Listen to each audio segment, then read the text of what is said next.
One day, I was talking to a friend.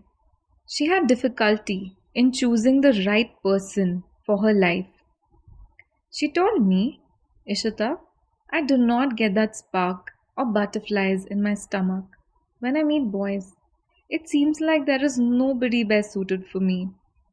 She asked me if she's expecting too much as she thinks that this is the basic trait when she needs to finalize someone for marriage. I heard patiently, and this time my coach hat was not on. I was talking just like a friend. She shared with me how her previous relationships had a spark and she was trying to find something similar. I only said one thing. There was a reason for you to come out of those relationships. If past relationships are compared with for future companionship, are you looking forward or backward? She stayed quiet for some time, and then a bell rang in her head. Her thinking evolved, and she told me that maybe she was chasing the spark because post that everything went down south for her in all the relationships. She told me that she wants a long term relationship now which can survive all the phases. She does not want to be confined to spark, but will focus on a wholesome personality while choosing for her marriage. I'm sure some of you must have gone through a similar situation. We keep our focus only on one place and we forget the overall picture. Coming back to the episode for today, what are these phases and how do they play a major role in deciding the life of relationships? Hi, I'm Ishita Gupta, your podcast host, an HR professional, and a life evolution coach. I am back with another episode for you. You are listening to episode 43, Spark to Stillness, Phases of Relationship on Let's Evolve. In today's episode, we will be discussing about 5 phases that every relationship goes through. I will be sharing my experience and also some research-based pointers for every phase to guide you through this journey. Phase 1. Dreamy or spark phase. This is the start of any relationship between couples. When couples are in this dreamy phase, everything seems right. Everything seems dreamy, and it is a beautiful phase where both the partners are focused on giving ample time, surprises, best version of themselves. It is not always about those butterflies. It increases your happy hormones, and you sometimes feel that this is how it is going to last.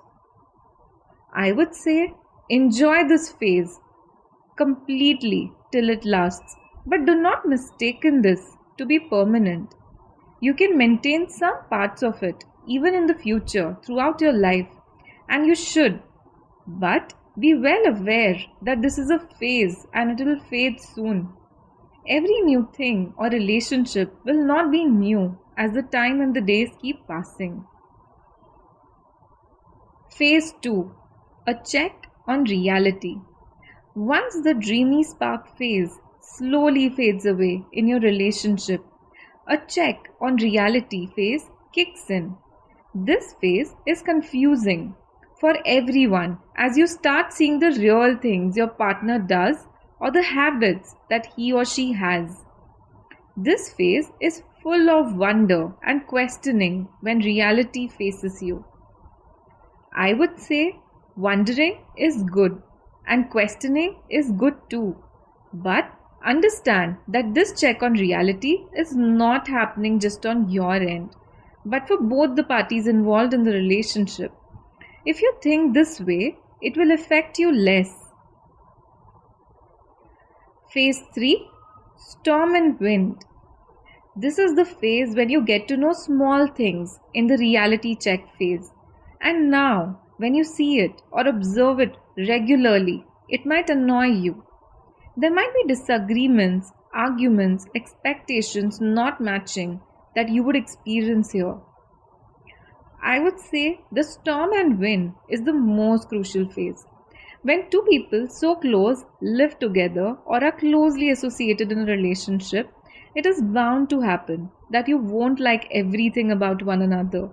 When this happens, or when arguments happen, we should always keep our relationship above it. We should not hurt our partner's self respect. It is not easy to do this or follow this, but if you think about the value of your relationship to you, you will be able to surely do it. Phase number 4, healing and repair. This phase is the calm after the storm phase. Very few relationships reach here. This phase is very shaky after the storm and the wind and needs repairing of the hurt that the partners feel. I would say this phase is where we realize that we want to stay with one another for long term. We should work on healing and repairing the wounds by giving some time, space, by apologizing to one another, by observing our mistakes and accepting them instead of being defensive. And the last phase is about growth and partnership. Once the healing and repairing is done, you will enter the satisfactory phase of your relationship. In this phase, you would realize that you both partner can grow together as individuals and also as partners. I would say the best companionship is when both the partners grow first as individuals and then later as partners. And once you start supporting each other in your growth journey, then this stage and your relationship becomes bliss. Long-lasting relationships pass all these phases gracefully. Some relationships do not go post the spark phase. Some do not go post the reality check phase. And most relationships are tested in the storm and wind phase. We may think that these phases arrive only once in a relationship lifetime, but that is not true. In the journey of life, one or more phases can arrive multiple times, and we should be ready to perform better the next time it arrives. Let me share the quote for this episode. A real relationship is a cycle of wonder, truth, conflict, repair, and evolution. Each phase teaching us how to love better. Yes, it is all about evolving and evolving with grace. If you cross these phases and are still with your partner, then you have been successful in your relationship. Congratulations. This was the first episode under the series. Hope you liked it. Let us move towards more healthier and stronger relationships. Let us evolve the existing relationship with your partner in the best way possible. Stay tuned for the upcoming episodes in the series. If you feel connected with me and it gives you a positive feeling, do reach out to me for a coaching session by booking my time on the link mentioned in the description. I support middle-aged individuals reach greater heights by evolving and turning their life around. Do share it within your circles. Do like, share, download and subscribe to my channel. Let's evolve. Have a wonderful day ahead.